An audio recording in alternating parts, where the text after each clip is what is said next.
In a new book, The Hidden History of Monopolies, author Thom Hartmann demonstrates how America has successfully rallied against corporate monopolies in the past. Progressive radio host and the author of The Hidden History of Monopolies, Thom Hartmann. He's here to discuss the damage monopolies have caused to a variety of industries. Thom, thanks for joining the show. We really appreciate it. Thanks, Sagar. And Crystal, great to see you. Thank you so much for having me. Great to see you. Tell us a little bit about the book, what inspired you to write it. What are the kind of hidden monopolies that we have in everyday life? How is it affecting our democracy? Well, Americans are being wiped out basically by democracies. The American, small and medium-sized businesses, first of all, have largely ceased to exist in the American landscape. If you were to go back to 1979, 1980, before Reagan, you would find that basically any town you went to, you'd know where you were because you'd see all these local businesses based on that town, the Saugus Diner or the Kenosha Hotel or whatever. That's all gone.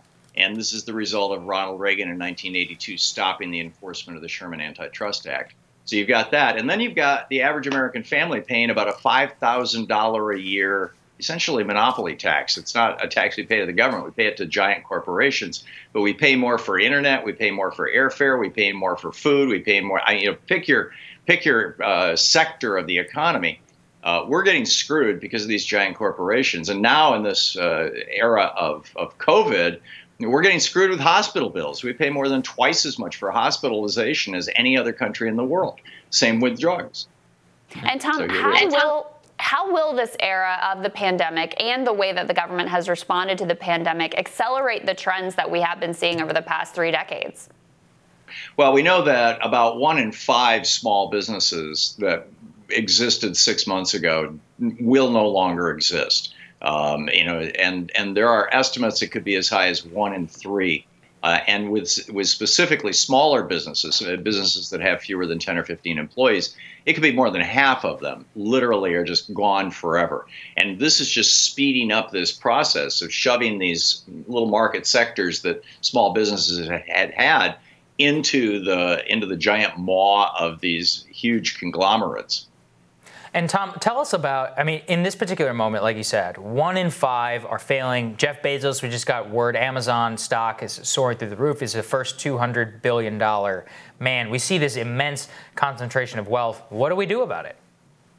Well, we need to enforce the laws that have been on the books since 1890, the Sherman Act in 1890, the Clayton Act in the 1930s, the Antitrust Act of 1956. These laws are still around. And, we just have not had an administration that was willing to reverse Reagan's directive to the Commerce Department, the Justice Department, and the Securities and Exchange Commission that these laws should be enforced.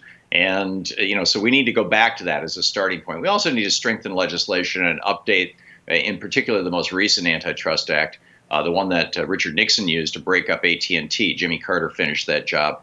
We need to update that to include or envision the digital age. But, that's the beginning point. And Thom, what are your expectations for a Biden administration? Do you see any indication that they're focused on these issues? What type of personnel would you want to see in place? And do you see any hopeful signs on the right in the Republican Party that there may be people who are also amenable to this argument?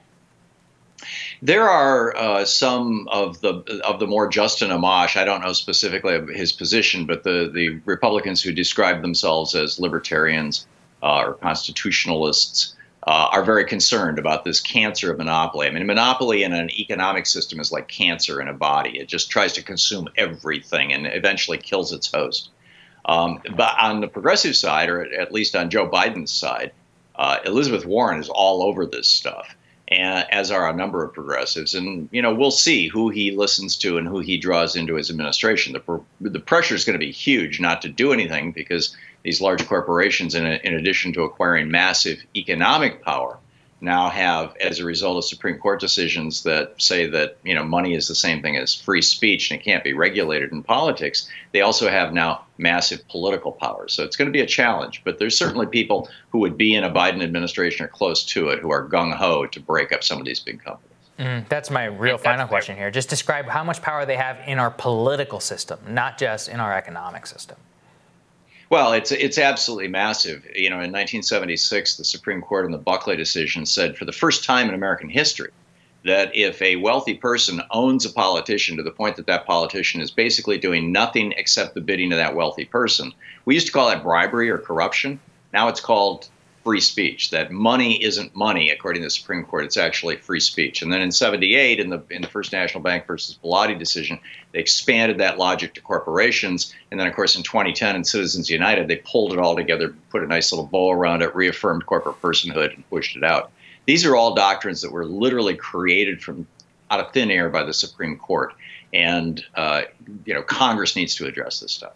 Thom, finally, while we have you, I want to get your reaction to the DNC. One thing that I'm pretty shocked by is there was just so little attention played to economic issues at all. I mean, it was a fairly policy-free, frankly, 4 days.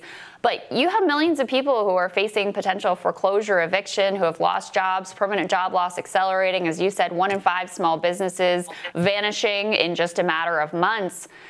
Why is that not being talked about? And not just by the Democrats. Obviously, the Republicans aren't focusing on it either because they want to pretend everything's all great. But where is that care and concern for what people are suffering through right this moment? Well, the Republicans don't focus on it because they're totally in the bag for big, giant corporations. The Democrats are only about half in the bag right now. I mean, you've got, for example, Richie Neal. I think it's a little higher than that, but... The guy who has the authority to actually subpoena Trump's tax returns going, and he's now trying to get TV stations to take down ads from his primary challenger that he's the most corporate funded Democrat in the entire House of Representatives. So you've got this kind of battle is not quite the right word, but close. Between progressives who are saying we're not going to take corporate money even though we can under this law, and kind of old line, dating back to the Clinton era anyway. Corporate Democrats saying, oh, no, it's just fine. We'll dance to their tune for their money. And I think the former are in the ascendancy, the progressives, and the corporate Democrats are beginning to fade fairly rapidly. What gives you hope of that? Because it certainly seems on one level, you see the Cori Bushes, you see the Jamal Bowmans, you see that progressive energy across the country. On the other hand, you see Joe Biden handily winning the Democratic nomination, bringing in Kamala Harris, who, Wall Street celebrated when she got put on the ticket. So how do you kind of square that circle of where the Democratic Party is headed? Well, a lot's going to depend on what we do. By we, people who identify as Democrats. How much pressure can we put on this situation? I think it's really important to remember in 1932, Franklin Roosevelt ran for president on a platform of balancing the federal budget. and I mean, and he transformed America. I'm not a big fan of the great man theory of history, that people always do what they always did and that, it's all up to one president.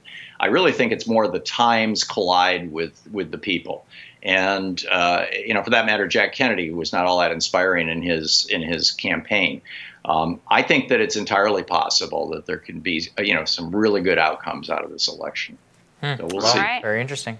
Appreciate that optimism, Thom. It's so great to see you. Congrats on the book. Thank you. Thank you both. Have a great morning.